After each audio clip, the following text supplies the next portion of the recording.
नमस्कार दोस्तों आप सभी का हमारे चैनल में बहुत बहुत स्वागत है। जैसा कि आप देख रहे हैं हम लोग पढ़ने जा रहे हैं केमिस्ट्री।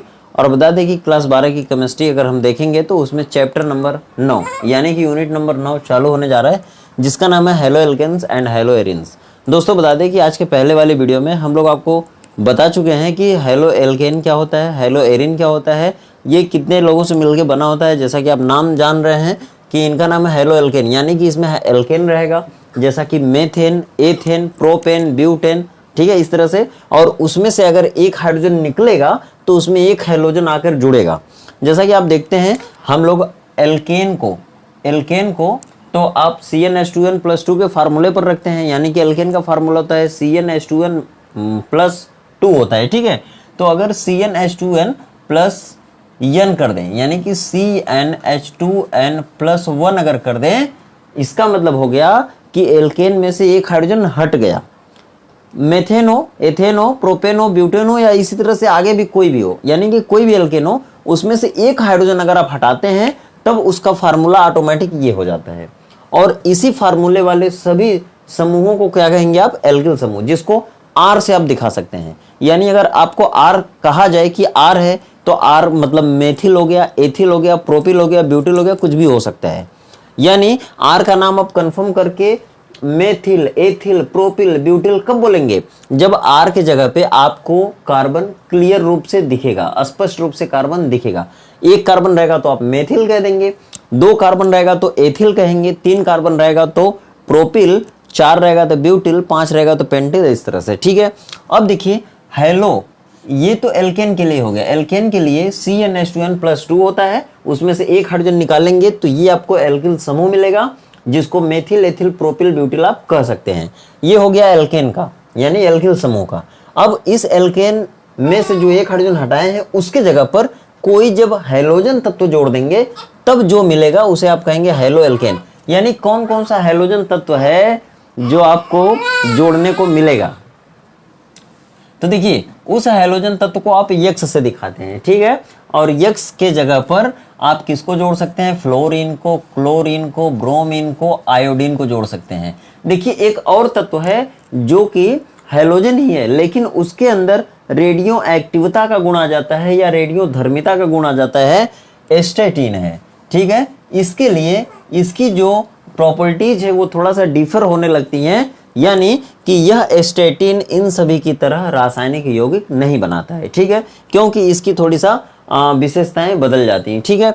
अब देखिए यह दोनों आपको जोड़ना है। ये एल्केन से आपको मिला है, यह हैलोजन तत्व है। जब किसी एल्केन में से एक हाइड्रोजन हटाएंगे और इस हैलोजन में से किसी एक हैलोजन को सटाएंगे तब जो भी आपको मिलेगा नया उत्पाद या नया यौगिक जो मिलेगा उसको आप कहेंगे हेलो एल्केन। यानी कि हेलो एल्केन का आप सामान्य सूत्र कह सकते हैं कि R होता है। डरना मत बच्चों, डरना मत, क्योंकि बहुत बड़ी खुशखबरी आई है।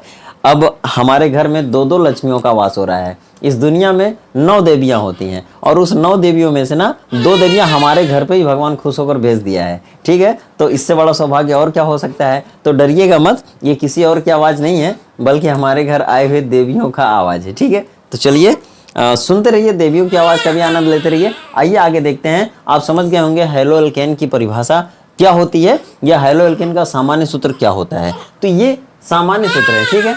तो देखिए आप इसे कह सकते हैं कि यह हेलो एल्केन का सामान्य सूत्र हो गया, ठीक है। अगर सूत्र नहीं कह सकते तो यार सिंबल कह लो। यानी आपसे अगर किसी भी हेलो एल्केन का नाम पूछा जाए, ठीक है, या आपसे सूत्र पूछा जाए या आपको सिंबल पूछा जाए तो आप इसको बता सकते हैं, या किसी भी हेलो एल्केन का सिंबल हो गया। अगर आपको सूत्र पूछा जाए तो आप यहाँ पर इसका R का सूत्र रख सकते हैं। क्या होता है R का सूत्र? CnH2n+1। ये किसके जगह पे हो जाएगा? R के जगह पे। और ये माइनस नहीं है, ये सिंगल बॉन्ड है, यानी कि हैलोजन और एल्किल समूह के बीच में एक एक इलेक्ट्रॉनों की साझेदारी से बंध बना हुआ है, जिसको आप सिग्मा बंध कहते हैं, या सिंगल बॉन्ड है, वो बॉन्ड है, माइनस नहीं कहेंगे।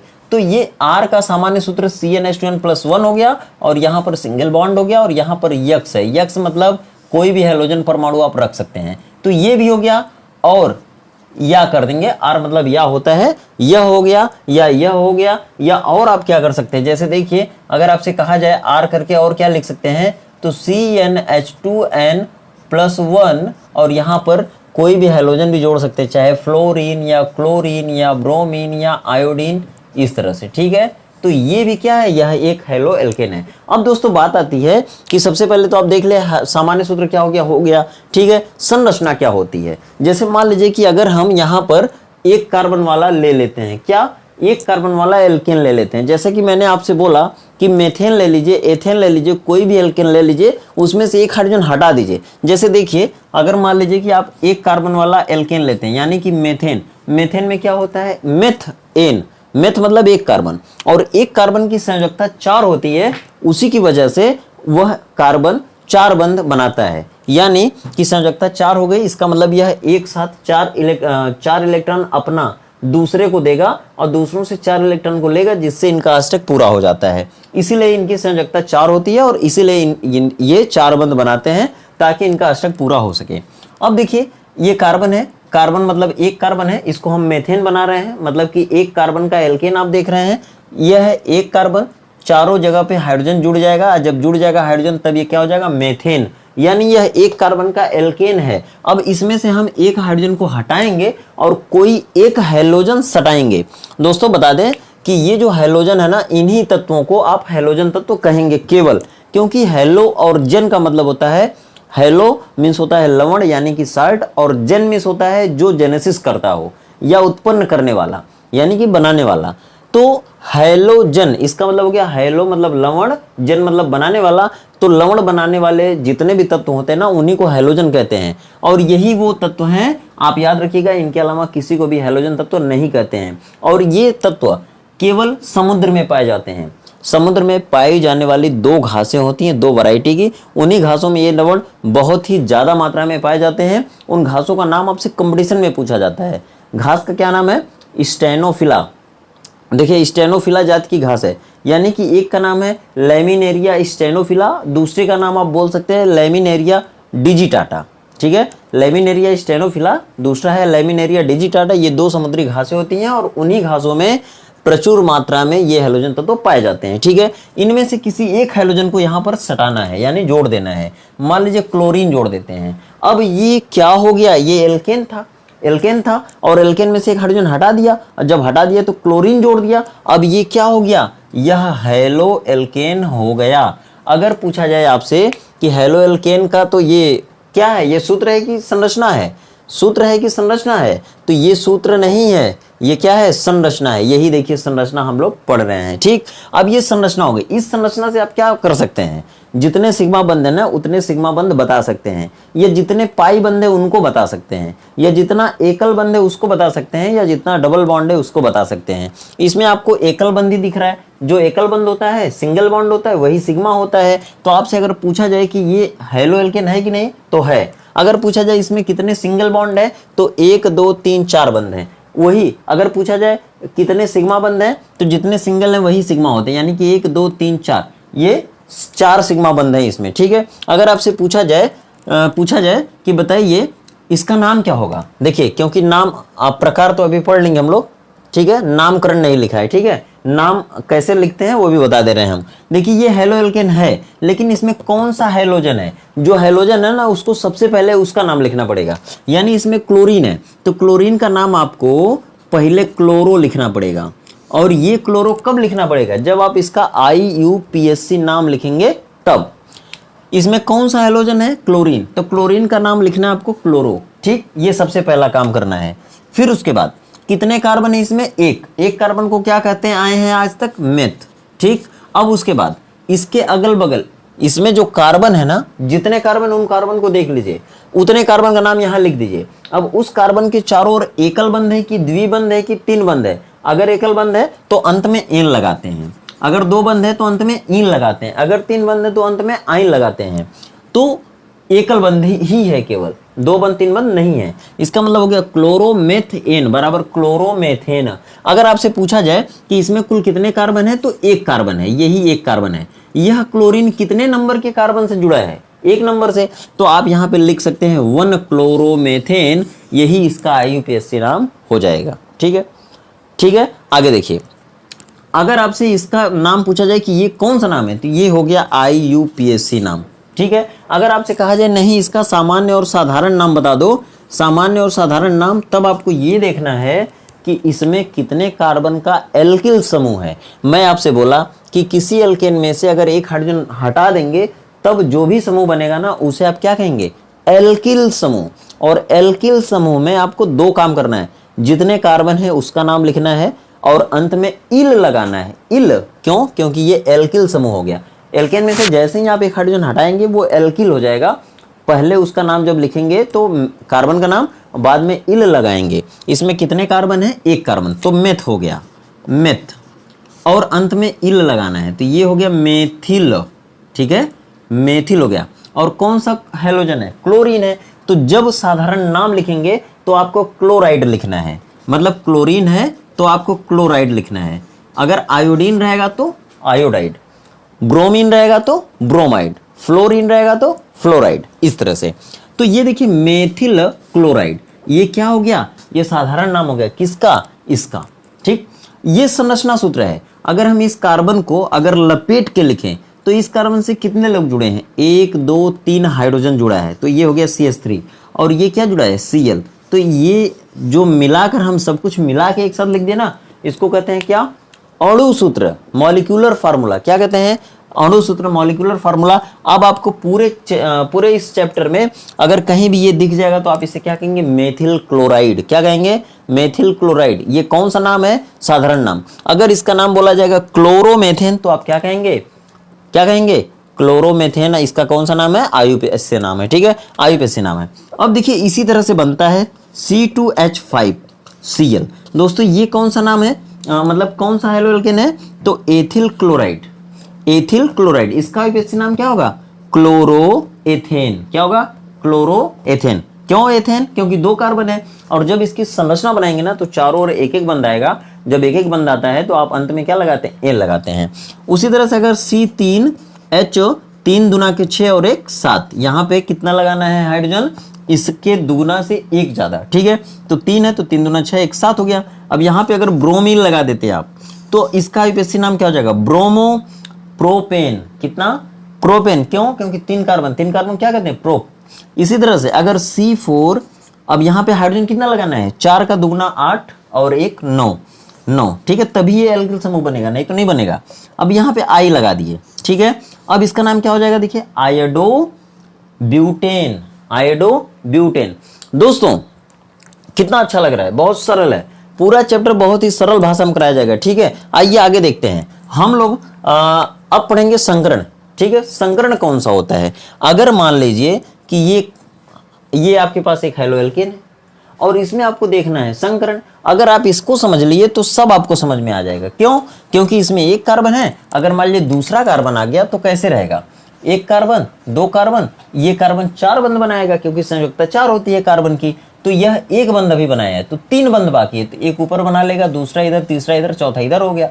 ये भी एक बनाया है, 3 बाकी है, तो 1 2 3 इधर हो गया और ये 4 हो गया। अब चारों ओर हाइड्रोजन लगा दीजिए, हाइड्रोजन लगाएंगे तो ये क्या हो जाएगा, क्या हो जाएगा, ये एल्केन हो गया। अब एल्केन में से एक हाइड्रोजन को हटाइए, किसी एक हाइड्रोजन को हटा दीजिए और वहां पर हैलोजन सटा दीजिए।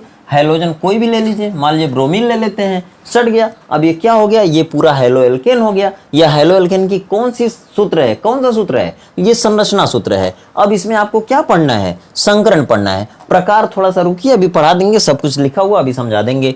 संकरण, संकरण कैसे पता करते हैं ये देख लीजिए, आज बहुत ही आसान है। संकरण पता करने के लिए आपको देखना पड़ेगा कि इस पूरा जो यौगिक है उसमें बीच में कौन है, ये देखना पड़ेगा बीच में कौन आ रहा है। तो बीच में यहाँ देखिए ये कार्बन है, ठीक है। और अगर इस पूरे को देखें तो 2 लोग बीच में, एक ये है और दूसरा ये है, ठीक है। अगर ये बीच में है तो इसके अगल बगल कुल कितने बंध हैं, 1 2 3 4। बहुत ही आसान चीज़ बता रहा हूँ, बहुत ही आसान तरीका बता रहा हूँ, ठीक है। देखिए 1 2 3 4, और संकरण जब होता है ना तो उसमें कक्षक मिलते हैं, ठीक है। यहाँ पर 1 2 3 4 बंध हैं, चारों सिग्मा हैं। सिग्मा बंध इसलिए देखना है, पाई बंध नहीं देखना है। सिग्मा बंध इसलिए देखना है क्योंकि सिग्मा बंध संकरण में भाग लेता है, ठीक है, इसलिए सिग्मा बंध देखना है। तो 1 2 3 4 बंध हो गया, चारों सिग्मा है। 2 इलेक्ट्रॉन इसमें, 2 इलेक्ट्रॉन इसमें, 2 इलेक्ट्रॉन इसमें, 2 इलेक्ट्रॉन इसमें, यानी कि इस कार्बन के चारों ओर कुल कितने बंध हैं, 4 बंध हैं। और चारों बंधों में कुल कितने इलेक्ट्रॉन हैं, 8 इलेक्ट्रॉन है। तो 8 इलेक्ट्रॉन को रखने के लिए आप जब कक्षा 11 में थे तो कितने कक्षक की जरूरत पड़ रही थी? 8 इलेक्ट्रॉनों को रखने के लिए 4 कक्षकों की जरूरत पड़ेगी, क्योंकि एक कक्षक में 2 इलेक्ट्रॉन रहते हैं, एक क्लॉकवाइज एक एंटी क्लॉकवाइज, यानी कि वामावर्त दिशा में और दक्षिणावर्त दिशा में एक कक्षक में 2 इलेक्ट्रॉन चक्रण करते रहते हैं। इसके लिए यहाँ पर 1 2 3 4 बंद हो गया, 4 सिग्मा बंद है तो 8 इलेक्ट्रॉन हो जाएगा। जब 8 इलेक्ट्रॉन हो जाएंगे तो यहाँ पर कुल कितने कक्षकों की जरूरत पड़ेगी? 4 कक्षकों की। तो 4 कक्षक में एक यस का आएगा, क्योंकि यस में एक ही यस उपकोष में एक ही कक्षक होता है। पी में 6 इलेक्ट्रॉन जाते हैं, इसलिए पी में कुल 3 कक्षक होते हैं। तो 3 कक्षक पी का, 1 कक्षक यस का आएगा, तो यहाँ पर sp3 संकरण हो जाएगा। कहाँ पर? इस कार्बन के पास sp3 संकरण हो जाएगा। ठीक है, ध्यान दीजिएगा। उसी तरह यहाँ भी 4 बंद है, जब 4 बंद है तो यहाँ भी sp3 संकरण हो जाएगा। ठीक है, तो ये संकरण का टाइप्स होता है, कहीं sp होता है, कहीं sp2 संकरण होता है, कहीं sp3 संकरण होता है। ठीक है, और भी होता है, लेकिन वो यहाँ पर नहीं मिलेगा आपको। ठीक है, यहाँ पर sp sp2 sp3 संकरण ही ज्यादातर आपको मिलने वाले हैं। तो इस तरह का संकरण हो गया। देखिए, कोई भी हेलो एल्केन हो, चाहे बड़ा हो चाहे छोटा हो, ठीक है, अभी हम जब प्रकार बताएंगे तो आपको मिलेगा भी देखने को, तो वहां पर यही कोई संकरण हो सकता है। ठीक है, अब देखिए समावयवता। समावयवता की अगर बात करें तो ये जो भी आपके पास हेलो एल्केन दिख रहा है ना, वो मोनो हेलो एल्केन है। मतलब कि ऐसे हेलो एल्केन जिसमें हेलोजन कितनी बार हो? मोनो मतलब एक बार हो। ऐसे हेलो एल्केन जिसमें हेलोजन कितनी बार हो? एक बार हो। तो ये सभी ऐसे ही आप देख रहे हैं हेलो एल्केन जिनमें हेलोजन केवल एक बार है। ठीक है, और अगर ऐसे हेलो एल्केनों की अगर आप संरचना बनाएंगे ना तो वो नॉर्मल स्ट्रक्चर बनती है।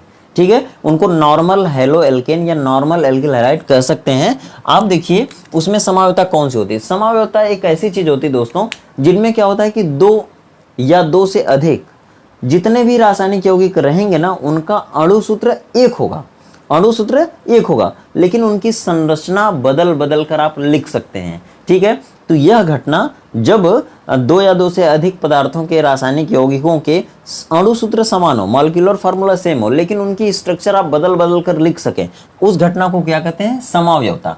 समावयवता कई तरह की होती है, जैसे देखिए संरचनात्मक समावयवता होती है, त्रिविम समावयवता होती है। ठीक है, या प्रकाशिक समावयवता आप कह सकते हैं। तो उस जो संरचनात्मक समावयवता होती है उसमें 5 या 6 तरह के समावयवता और भी होती हैं, जैसे कि स्थान समावयवता, श्रृंखला समावयवता, क्रियात्मक समूह समावयवता, मध्यावयवता, चलावयवता, इस तरह से। ठीक है, तो देखिए उनमें से मुख्य रूप से आपके पास 2 समावयवता पाई जाती है। इसमें एक स्थान समावयवता होती है, मोनो हेलो एल्केन की बात कर रहे हैं, और दूसरी श्रृंखला समावयवता।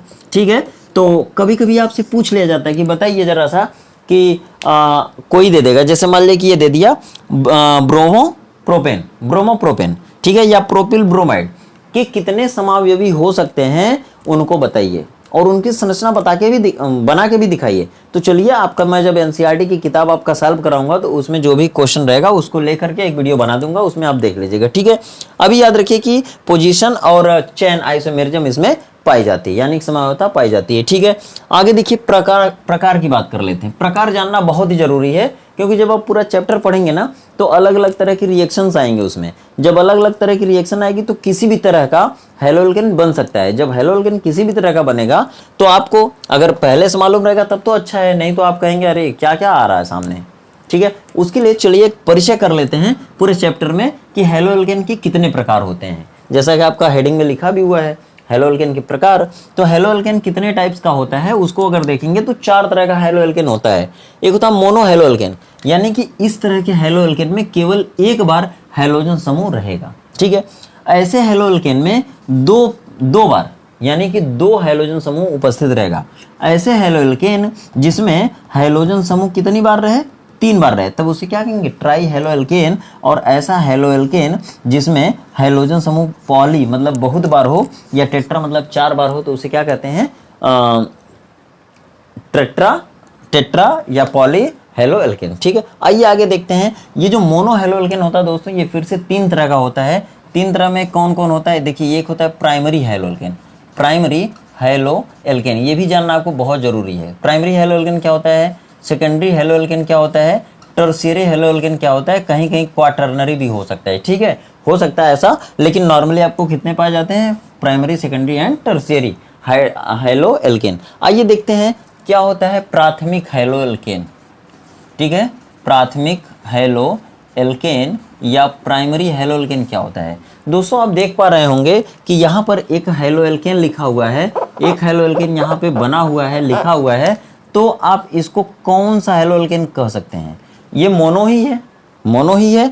अभी आप देख रहे हैं यहाँ पे केवल एक बार हाइड्रोजन समूह जुड़ा हुआ है, तो ये मोनो हेलो एल्केन के ही अंदर है। अगर हम यहाँ पर 2 बार लगा दें हाइड्रोजन समूह तो ये क्या हो जाएगा? डाई हेलो एल्केन हो जाएगा। अगर हम यहाँ भी अगर हाइड्रोजन लगा दें, ठीक है, चाहे सेम हाइड्रोजन लगाएं, चाहे फ्लोरीन, क्लोरीन, ब्रोमीन कुछ भी कर दें, तो यहाँ पर 3 बार हाइड्रोजन परमाणु आ गया, यानी कि ये क्या हो गया? ट्राई हेलो एल्केन हो गया। अगर यहाँ भी बदल दें, ठीक है, तो ये हो जाएगा टेट्रा हेलो एल्केन। ठीक है, इतना बात समझ में आ गई। अब दूसरा देखिए, प्राइमरी कब होगा ये? जैसे मान लीजिए ये क्या था? हाइड्रोजन था यहाँ पे, यहाँ क्या था? हाइड्रोजन था, यहाँ क्या था? हाइड्रोजन था, ये क्या था? अगर यहाँ भी हाइड्रोजन हो जाए तो सिंपली आप जान पा रहे हैं कि वो CH4 है। क्या है? CH4, यानी मेथेन कहते हैं। मेथेन में से एक हाइड्रोजन हटा और क्लोरीन जाकर या हाइड्रोजन जाकर सटा, तो अब ये बन गया हेलो एल्केन। आपको ये देखना है कि ये जो मोनो हेलो एल्केन है ना, मोनो हेलो एल्केन, ये 3 तरह के होते हैं, तो वो तीनों में से ये कौन सा है? यानी कि मोनो हेलो एल्केन 3 तरह का होता है, प्राइमरी, सेकेंडरी, टर्शियरी। तो ये किसमें का है? प्राइमरी है कि सेकेंडरी है कि टर्शियरी? यानी कि प्राथमिक हेलो एल्केन है या द्वितीयक है या तृतीयक है? अगर देखा जाए इसको, अगर इसको देखा जाए तो क्या करेंगे? यहाँ पे देखिए, आपको यहाँ से यहाँ तक एक यौगिक दिख रहा है, ठीक है, और इसमें कुल कितने कार्बन है? 2 कार्बन, यानी ये पूरा क्या है? 2 कार्बन का एल्केन था। यहाँ पर ब्रोमीन नहीं था, तब यहाँ पे कौन था? हाइड्रोजन था। अगर ये हाइड्रोजन था यहाँ पर पहले, तो ये 2 कार्बन का क्या था? एल्केन था। ठीक है, उस एल्केन में से यहाँ के हाइड्रोजन को हटा दिया गया और यहाँ पर ब्रोमीन सटा दिया गया। अब इसको देखना है कि ये मोनो हेलो एल्केन है कि डाई है कि ट्राई है कि टेट्रा है। अब देखिए यहाँ पर, चूंकि आप पूरे यौगिक को अगर देखें तो यहाँ पर केवल एक बार हाइड्रोजन समूह है। अगर एक बार हाइड्रोजन समूह है तो क्या है? मोनो। 2 बार रहता तो डाई हो जाता, 3 बार रहता तो ट्राई, 4 बार रहता तो टेट्रा। तो सबसे पहले ये क्या है? ये मोनो हेलो एल्केन है। अब मोनो हेलो एल्केन के अंदर 3 तरह का होता है, प्राइमरी, सेकेंडरी एंड टर्शियरी। अब आप देखिए इसमें आपकी शर्त क्या है? प्राइमरी हेलो एल्केन की शर्त क्या है? कि ऐसा हेलो एल्केन जिसमें हाइड्रोजन जिस कार्बन से जुड़ा हो उससे, चाहे कोई कार्बन जुड़ा हो चाहे ना, लेकिन कम से कम एक कार्बन अगर जुड़ा रहेगा तब भी, नहीं जुड़ा रहेगा तब भी कोई बात नहीं है। जैसे यहाँ पर ये देखिए, ये हाइड्रोजन जिस कार्बन से जुड़ा है उस कार्बन से इधर इधर 2 लोग हाइड्रोजन से जुड़े हैं। 2 लोग किससे जुड़े हैं? हाइड्रोजन से। यानी कि ये इस पूरे यौगिक में, इस पूरे हेलो एल्केन में जो हाइड्रोजन परमाणु है वह जिस कार्बन से जुड़ा है ना, उसकी 2 वैलेंसी हाइड्रोजन से है और 1 वैलेंसी से केवल क्या है? कार्बन जुड़ा है। तो यह क्या, कौन सा कार्बन हो गया? ये कौन सा कार्बन हो गया? प्राइमरी कार्बन या प्राथमिक कार्बन। अगर इस कार्बन की बात करें तो ये कार्बन कौन सा कार्बन है? प्राथमिक, द्वितीयक कि तृतीयक? दोस्तों कार्बन भी प्राथमिक हो सकता है, द्वितीयक हो सकता है, तृतीयक हो सकता है। तो आप ये भी कह सकते हैं कि ऐसा हेलो एल्केन जिसमें हाइड्रोजन प्राथमिक कार्बन से जुड़ा होता है उसी को क्या कहेंगे? प्राथमिक हेलो एल्केन। तो देखिए यहाँ पर हाइड्रोजन जिस कार्बन से जुड़ा है उसकी 2 वैलेंसी इधर है, ऊपर नीचे, तीसरी इधर है और चौथे से क्या है? कार्बन जुड़ा है। तो ये कार्बन कौन सा हो गया? प्राइमरी। अब इस पूरे हेलो एल्केन में ये जो हाइड्रोजन है ये प्राइमरी कार्बन से जुड़ा है, इसलिए कौन सा हेलो एल्केन होगा? Primary halo alkane. अगर इस कार्बन की बात करें तो इस कार्बन में देखिए 1 2 3 कार्बन, 3 वैलेंसी हाइड्रोजन से जुड़ी हैं, केवल एक इससे जुड़ी, तो ये भी कौन सा कार्बन हो जाएगा? प्राथमिक कार्बन। ठीक है, अगर मान लीजिए कि यहाँ हाइड्रोजन नहीं होता, अगर इधर हाइड्रोजन जुड़ा रहता है, यहाँ या यहाँ या यहाँ, वो भी क्या होता है? प्राइमरी। अब देखिए दूसरी की बात करते हैं। अगर मान लीजिए द्वितीयक कार्बन, ये देखिए द्वितीयक कार्बन नहीं, द्वितीयक हेलो एल्केन किसे कहेंगे या सेकेंडरी हेलो एल्केन किसे कहेंगे? जैसे मान लीजिए एक कार्बन यहाँ है, दूसरा यहाँ है और इधर क्या है? हाइड्रोजन जुड़ गया, मान लीजिए ब्रोमीन। ठीक है, अब यहाँ पर देखिए इस कार्बन की कितने कितना बंध बनाता है ये कार्बन? 4 बंध। कितनी वैलेंसीज की दिख रही हैं? 1 और 1 2 दिख रही हैं। अभी कितना बाकी है? 2। तो वो आप बेशक लगा सकते हैं ऊपर और नीचे कहीं भी। अब यहाँ पर देखिए हाइड्रोजन जुड़ गया और यहाँ पर भी मान लीजिए कार्बन जुड़ गया। जब कार्बन यहाँ जुड़ा तो वो भी 4 बंध बनाएगा, 1 बंध इधर दिख रहा है, 3 बाकी है, तो 3 हाइड्रोजन से मान लीजिए जुड़ा हुआ है। तो यहाँ भी क्या हो गया? CH3। यहाँ भी क्या हो गया? CH3। अब इसको पूरे को देखिए, ये हेलो एल्केन है कि नहीं है? हेलो एल्केन है कि नहीं है? है। इसका क्या नाम हो जाएगा? देखिए 1 2 3 कार्बन, 1 2 3 कार्बन, दोनों ओर से गिनेंगे 3 कार्बन आएगा, मतलब कि प्रोपेन। अब प्रोपेन में से एक हाइड्रोजन हट गया, वहां ब्रोमीन लग गया, तो इसका नाम हो जाएगा ब्रोमोप्रोपेन। इस पूरे हेलो एल्केन का क्या नाम है? ब्रोमोप्रोपेन। इसमें कितने हाइड्रोजन दिख रहे हैं? 1। तो ये मोनो हेलो एल्केन हुआ कि डाई हेलो एल्केन हुआ कि ट्राई या टेट्रा। तो ये देखिए इसमें एक हेलो एल्केन है, एक हेलोजन परमाणु है, तो इसे कहेंगे मोनो हेलो एल्केन। अब ये मोनो हेलो एल्केन 3 तरह का होता है, प्राइमरी, सेकेंडरी और टर्शियरी। तो ये प्राइमरी है कि सेकेंडरी है कि टर्शियरी या तृतीयक है। देखिए ये हेलोजन आपको देखना है, ये हेलोजन जिस कार्बन से जुड़ा है उस कार्बन की 2 वैलेंसी यानी कि एक इधर और एक इधर, 2 वैलेंसी से कार्बन जुड़ा है। जो हेलोजन यहाँ पर है वो जिस कार्बन से जुड़ा है उस कार्बन की 2 वैलेंसी से कार्बन जुड़ा है, इधर इधर 2 वैलेंसी से। तो ये कार्बन कौन सा कार्बन कहलाएगा? द्वितीयक, यानी 2 डिग्री ये द्वितीयक कार्बन हो गया। अगर द्वितीयक कार्बन से कहीं हेलोजन जुड़ा है तो ये पूरा हेलो एल्केन कौन सा हो गया? द्वितीयक। और दोस्तों अगर यहां भी आ गया अगर कार्बन और यहां CH3 कर दिए, यानी कि ये हेलोजन जिस कार्बन से जुड़ा है उसकी इधर इधर इधर तीनों वैलेंसी से कार्बन अगर जुड़े हैं तो यह कार्बन कौन सा कार्बन कहलाएगा? तृतीयक। और ये पूरा हेलो एल्केन जो बन गया वो क्या हो जाएगा? तृतीयक हेलो एल्केन।